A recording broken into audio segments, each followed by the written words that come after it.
Hello ladies and gentlemen, and welcome back to F1 2020 My Team Career Mode here for round number 10 at the Hungarian Grand Prix. Well, at the Hungaroring in Hungary for the Hungarian Grand Prix. You know what, let's just move on. We're getting a decent amount of resource points now generated. We've got 3,500 in the bank. So we're going to be saving those for a nice big fat juicy upgrade at some point. I'm looking to do a couple of major downforce upgrades to the car. I feel that's where the car is definitely lacking. As we complete our first lap in qualifying 1, it's a 12.9, which is only good enough for 13th place. We're going out again at the end of qualifying 1 just to ensure our position, and we're going to improve by 4 tenths as we cross the line. It's a 12.5, and that got us through into Q2. We didn't look at who was out, but people are out. And now coming into Q2 now, our first lap was a 13.2. We're going to improve on that by an entire second here.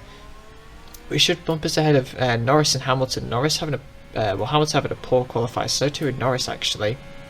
As we come across the line, we go P5 in Hungary. And obviously Valtteri Bottas is the Mercedes that's profiting. Imagine there's a universe where Valtteri is the Mercedes that's doing well for 2 seasons in a row, let alone a race, 2 seasons. It's incredible. But Hamilton and Norris are going to be very disappointed with their results. McLaren have made massive improvements in terms of their car pace, and they're looking very strong. And now we're going on an onboard of the entire lap around Hungary. Our first bank was a 13.3, and we've gone out on a fresh set of softs to try and improve that. We currently sit in P8. So let's try and get at least top 5 in this race. So we are starting on the softs, which is a bit annoying, but you know, we'll make it work. As we come through the first sector now, we're nearly 2 tenths down on Perez, who's in P6. So we're hopefully going to try and find a lot of time for this middle sector, which is definitely where we should find time, given the track evolution on this game is mental, especially around tracks like Hungary.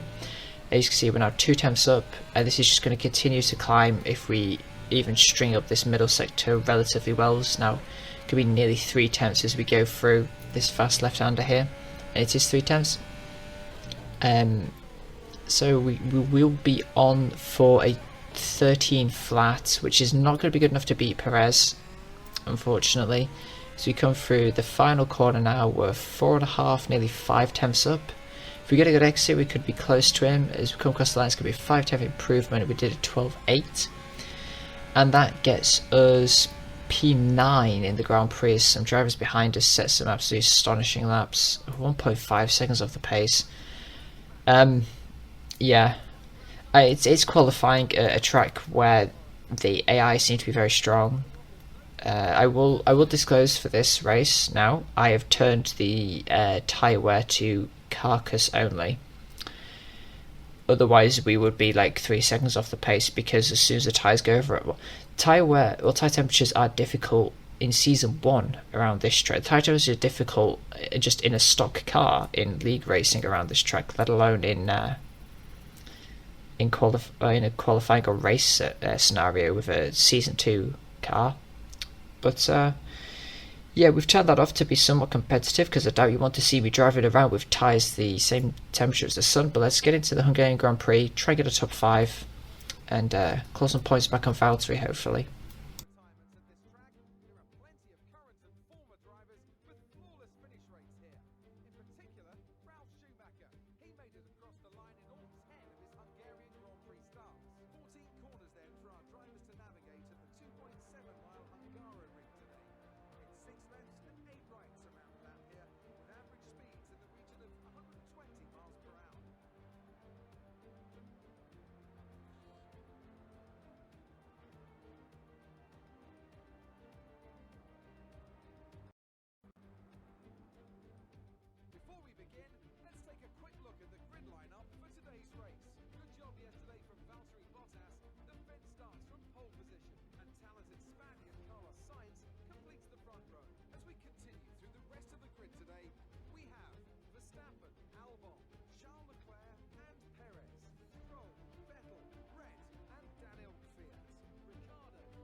So that's the grid.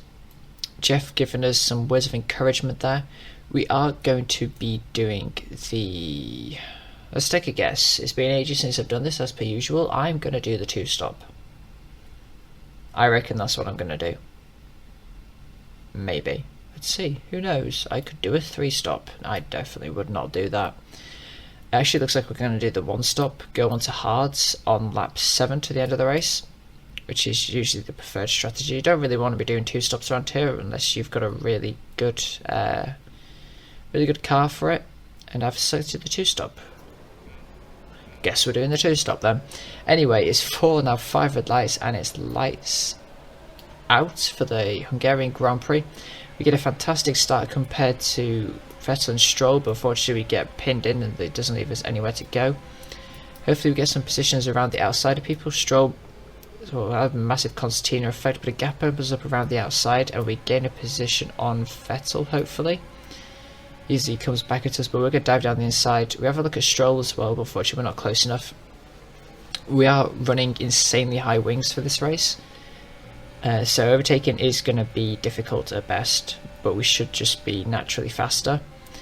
As we go through the second sector now, nothing can be really done here. Overtakes can be made into this chicane here, especially on lap 1 where the cars all bunch up, and overtakes can be made into the third to last corner.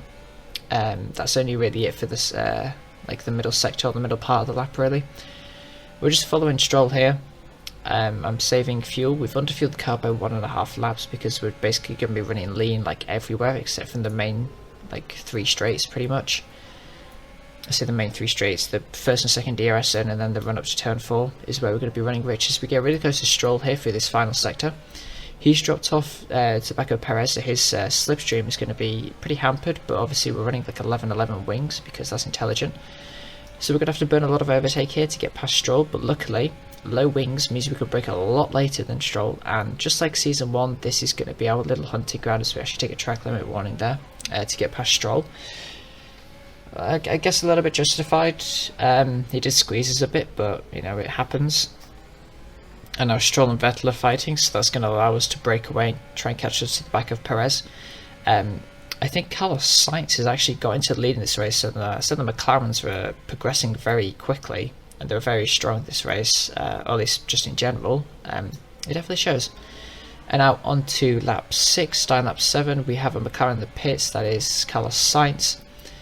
So put us up to P6, we've now got DRS on the back of Checo, who is fighting Leclerc, but if those two are battling, I don't really expect to get anywhere near him. And we're going to the pits on lap 7, so we're definitely doing the... Well, actually, let's see what tyres we put on first before I make any claims about what strategy we're doing. Looks like Leclerc is going onto a set of the mediums, so he's doing a 2-stop, so that's helpful for us. Our tyres are 60% going into the pits, and we're going to a set of the hard cop out tyres, so we're definitely doing the 1-stop. So we already have a massive strategical advantage over Leclerc here. The one person I'm going to have to watch out for massively is Hamilton. He started on the mediums, and having to pit this early means we're going to be stuck in this fun bunch of gamers. So we're going to have to make our way through these guys quickly. They're not going to be pitting for another 7-8 laps, which is annoying. And now, end of lap 8, we'll catch us to the back of Giovinazzi. Hopefully we could try and make a move on him relatively quickly. As we have DRS and overtake, we're going to go for the usual move into turn 1. Raikkonen is pitted, Checo's pitted, he's going onto the hard cut tyres. We got the inside of Giovinazzi, and that's P14 for us. And having the undercut means we're closer to Perez, but no closer than we were before. So us two are going to be hopefully trying to put the pressure on Leclerc and not let him get away too much, and try and make the 2-stop work if that is possible around this track. Is now on to lap 10. We're going to be looking for a way round Perez. You see how much faster we are through this final corner. Getting out of his dirty air a little bit through there. Now we're going to do the usual move into turn 1 hopefully. We got the overtake engaged. Diving down the inside.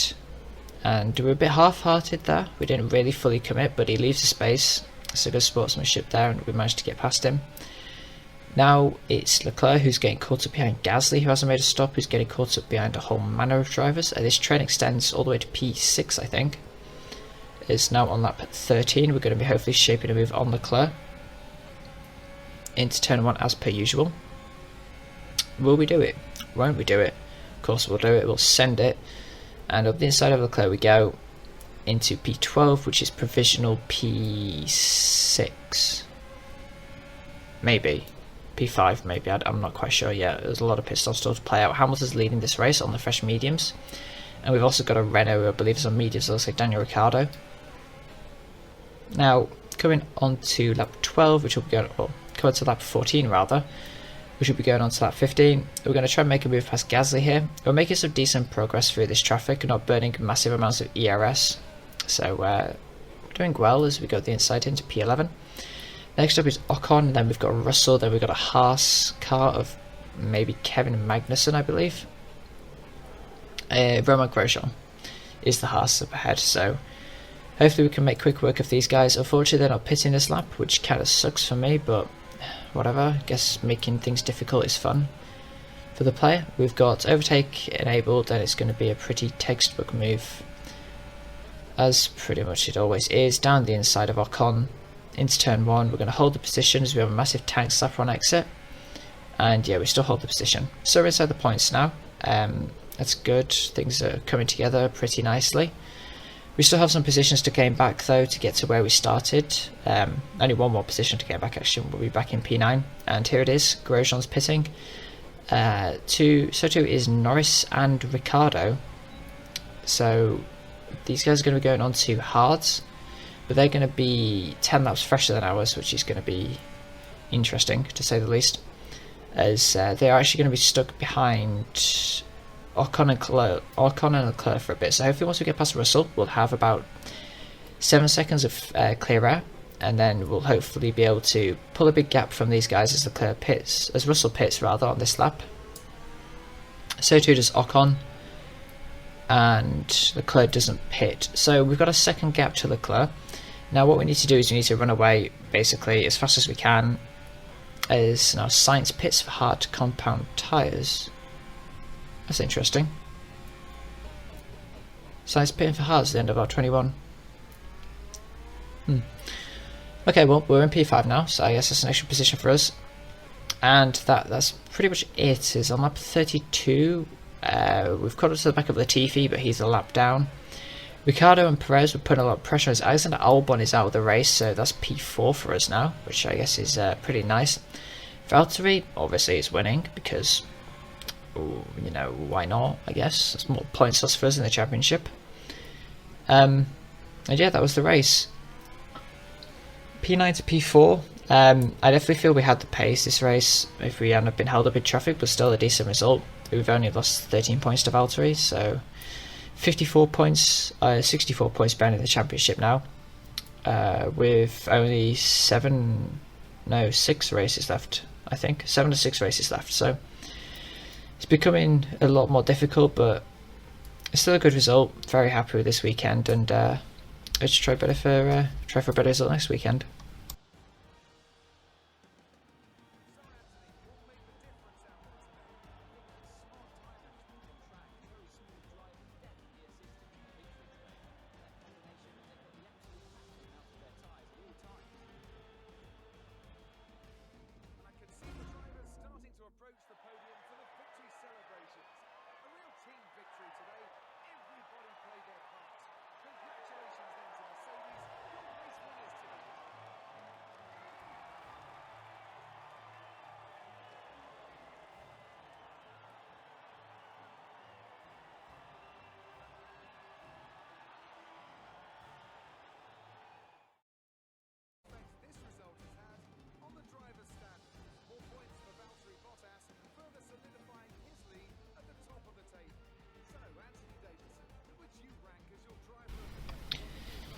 So fortunately for us, Valtteri doesn't get fastest lap. That went to Charles Leclerc.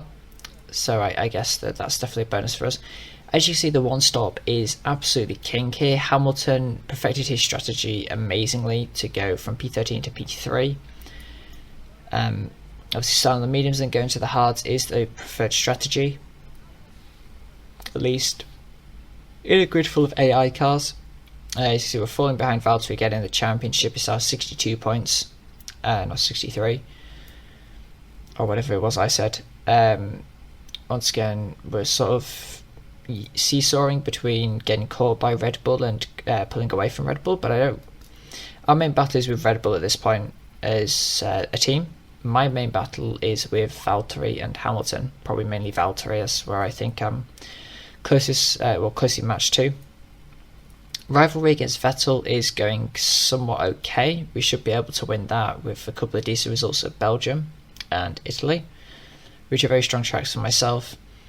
Getting a decent amount of money in the bank in preparation for Season 3, drivers for Season 3, because unless Raikkonen makes a serious turn in his performance, he's going to be up for questioning in terms of being kicked from the team. But now we are going to be doing some upgrades. We're going to be upgrading the powertrain fabrication to allow us to do more upgrades. This is basically all this season is getting back to where we were and preparing for Season 3. Hopefully, obviously, it was this point, I think I mentioned it earlier, but I'd only realised that you needed like a higher level of a department to get more upgrades. So I'm sort of using money to basically get close to that. Looking at some upgrades here, potentially doing a tyre upgrade. I really want to work on the brake upgrades.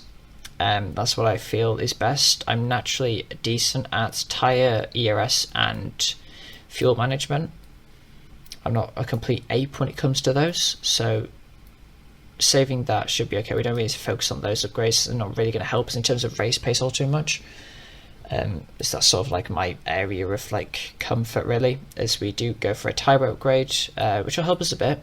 It'll certainly get us close to the brake upgrades, which is definitely what we want as the car gets faster. We're going to assign some activities now. We've got 4 days to do some activities, and we are probably going to do one of the 4-day activities of probably this one, the funded team event.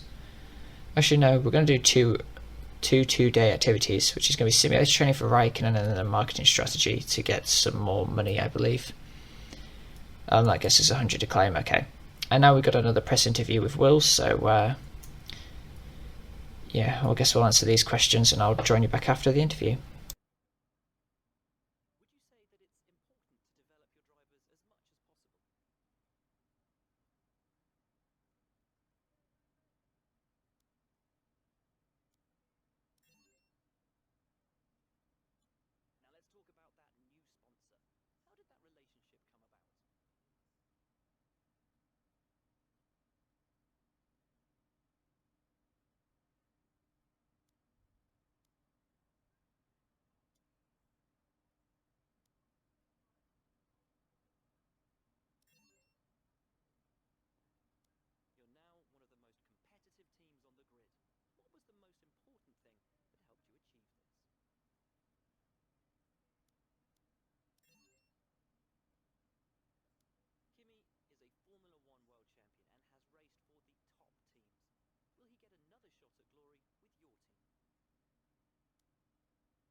So now that pain and suffering is over and done with, we have a season break from the 9th to the 24th of August.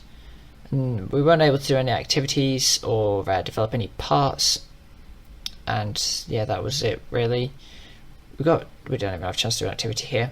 So yeah, the season break hasn't really done anything for us. Literally nothing happened, and now it's time for the Belgian Grand Prix. So if you did enjoy this Hungarian Grand Prix, please do leave it a like, share and subscribe, and I will catch you all for some more F1 2020 content and for round 11, the Belgian Grand Prix, very soon.